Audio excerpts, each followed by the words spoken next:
నమస్తే, welcome to yo-yo TV. అధికార party Congress focus మాజీ సీఎం కేసీఆర్ మీద పెట్టిందా అంటే అవుననే సమాధానం వినిపిస్తోంది. తెలంగాణ ఏర్పాటు తర్వాత వరుసగా 2 సార్లు ముఖ్యమంత్రిగా కొనసాగిన ఆయన గత అసెంబ్లీ ఎన్నికల్లో అధికారాన్ని కోల్పోయారు.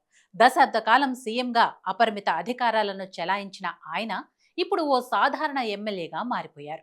గత అసెంబ్లీ ఎన్నికల్లో పార్టీ ఓటమిని జీర్ణించుకోలేకపోతున్నారో లేక అధికారం దూరమైందని బాధపడుతున్నారో తెలియక వ్యూహాత్మక మౌనం పాటిస్తున్నారో తెలియదు కానీ కేసీఆర్ బయటకు రావడం మాత్రం మానేశారు. గజ్వేల్లోని ఫామ్ హౌస్కే పరిమితమైపోయారు. హైదరాబాద్ వచ్చినా ఇంటికే పరిమితమవుతున్నారు. ఇలా రాజకీయాలను కాస్త దూరం పెట్టిన కేసీఆర్ చివరకు అసెంబ్లీ సమావేశాలకు కూడా హాజరవటం లేదు. కాంగ్రెస్ ప్రభుత్వాన్ని ఏర్పాటు చేసిన తర్వాత అంటే కేసీఆర్ అధికారం కోల్పోయాక ఇప్పటికే పలుమార్లు తెలంగాణ అసెంబ్లీ సమావేశమైంది. కానీ మాజీ సీఎం కేసీఆర్ మాత్రం సభకు హాజరు కావటం లేదు. ఎమ్మెల్యేగా కూడా స్పీకర్ ఛాంబర్లోనే కేసీఆర్ ప్రమాణ స్వీకారం చేశారు. ఆ తర్వాత మళ్లీ అసెంబ్లీ గడప తొక్కలేదు. ఇదే ఇప్పుడు కేసీఆర్ కు పదవి గండం తెచ్చిపెడుతోందనే ప్రచారం జరుగుతోంది. ఇందుకు కారణం లేకపోలేదు. ఇటీవలే AP assembly deputy speaker Raghuramakrishnaraju దేశ రాజధాని ఢిల్లీలో ఆసక్తికర కామెంట్స్ చేశారు. అసెంబ్లీకి ఎక్కువ కాలం గైర్హాజరైతే ఆ సభ్యుడిపై అనర్హత వేటు పడుతుందని అన్నారు. ఎవరైనా సభ్యులు వరుసగా 60 రోజులు ఎలాంటి సమాచారం ఇవ్వకుండా గైర్హాజరైతే చట్ట ప్రకారం అనర్హతకు గురవుతారని రఘురామ వెల్లడించారు.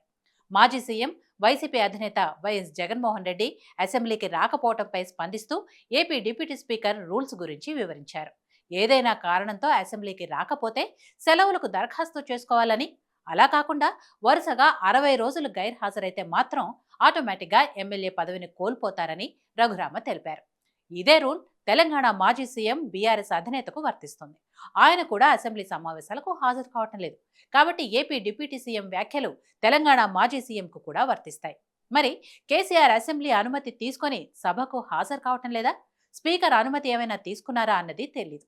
ఒకవేళ ఎలాంటి అనుమతి లేకుండా కేసీఆర్ సభకు గైర్హాజరైతే మాత్రం రేవంత్ సర్కార్ చేతికి అస్త్రం దొరికినట్లే. రూల్స్ ప్రకారం కేసీఆర్ పై అనర్హత వేటు వేస్తే మాత్రం గజ్వేల్లో ఉప ఎన్నికలు తప్పవు. మరి కాంగ్రెస్ ప్రభుత్వం, అసెంబ్లీ స్పీకర్ ఎలా వ్యవహరిస్తారో చూడాలి. మరోవైపు కేసీఆర్ ప్రతిపక్ష నాయకుడి హోదాలో ప్రజల తరపున ప్రభుత్వాన్ని ప్రశ్నించకుండా ఫామ్ హౌస్ కు పరిమితం కావడంపై కొన్ని వర్గాలు ఆందోళన వ్యక్తం చేస్తున్నాయి.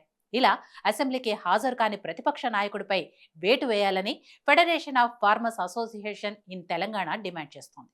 ఈ మేరకు కేసీఆర్ కు లీగల్ నోటీసులు జారీ చేశారు. ఫెడరేషన్ ఆఫ్ ఫార్మర్స్ అసోసియేషన్ తరపున సీనియర్ న్యాయవాది పాదూరి శ్రీనివాసరెడ్డి ఈ నోటీసులు పంపారు.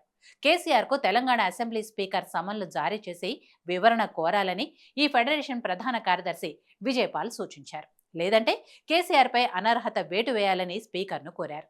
ఇలా కేసీఆర్ అసెంబ్లీకి హాజరు కాకపోవడంపై రచ్చ మొదలైంది. ఇలాంటి సమయంలో ఏపీ ప్రతిపక్ష నేత జగన్ గురించి ఆ రాష్ట్ర డిప్యూటీ స్పీకర్ రఘురామకృష్ణరాజు చేసిన కామెంట్స్ ఆసక్తికరంగా మారాయి.